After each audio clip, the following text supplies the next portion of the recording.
കടൽക്ഷോഭം രൂക്ഷമായ എടവനക്കാട് മേഖലയിൽ ടെട്രോപോഡ് സ്ഥാപിക്കണമെന്ന ആവശ്യം ശക്തമാകുന്നു. നിരാഹാര സമരമടക്കമുള്ള പ്രതിഷേധത്തിനൊരുങ്ങി ജനകീയ സമിതി. ഇന്ന് മന്ത്രിയുമായി സംസാരിച്ച ശേഷം കളക്ടർ അന്തിമ തീരുമാനം അറിയിക്കും. മഴക്കാലം ശക്തമായതോടെ എടവനക്കാട് തീരപ്രദേശത്ത് കടൽക്ഷോഭം രൂക്ഷമാണ്. കഴിഞ്ഞ ദിവസങ്ങളിലൊക്കെ ജനകീയ സമിതി ഹർത്താൽ ഉൾപ്പെടെയുള്ള പ്രതിഷേധ നടപടികളിലേക്ക് നീങ്ങിയിരുന്നു.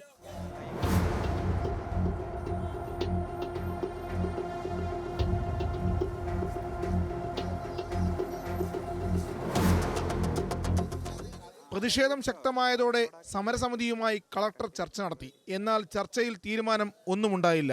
ഇതിന് പിന്നാലെയാണ് ഇന്നലെ സർവകക്ഷി യോഗം ചേർന്നത്. എംപിയും MLAയും സ്ഥലത്തില്ലാത്തതിനാൽ പഞ്ചായത്ത് പ്രസിഡന്റിന്റെ നേതൃത്വത്തിലായിരുന്നു യോഗം. കടൽക്ഷോഭവുമായി ബന്ധപ്പെട്ട് കളക്ടർ വകുപ്പ് തല മന്ത്രിയുമായി സംസാരിച്ചതിന് ശേഷം ഇന്ന് 4 മണിയോടെ അന്തിമ തീരുമാനം അറിയിക്കും. നിലവിൽ ജിയോ ബാഗ് സ്ഥാപിക്കുമെന്നാണ് കളക്ടർ ഇവർക്ക് നൽകിയിരിക്കുന്ന ഉറപ്പ്. എന്നാൽ ടെട്രോപാഡ് ഉൾപ്പെടെയുള്ള സംവിധാനമാണ് തീരദേശവാസികൾ മുന്നോട്ട് വയ്ക്കുന്നത്. അനുകൂലമായ നടപടി ഉണ്ടായില്ലെങ്കിൽ മനുഷ്യമതിൽ, നിരാഹാരം, റോഡ് ഉപരോധം തുടങ്ങിയ നടപടികളിലേക്ക് നീങ്ങുമെന്ന് ജനകീയ സമിതി വ്യക്തമാക്കി. ന്യൂസ് മലയാളം, കൊച്ചി.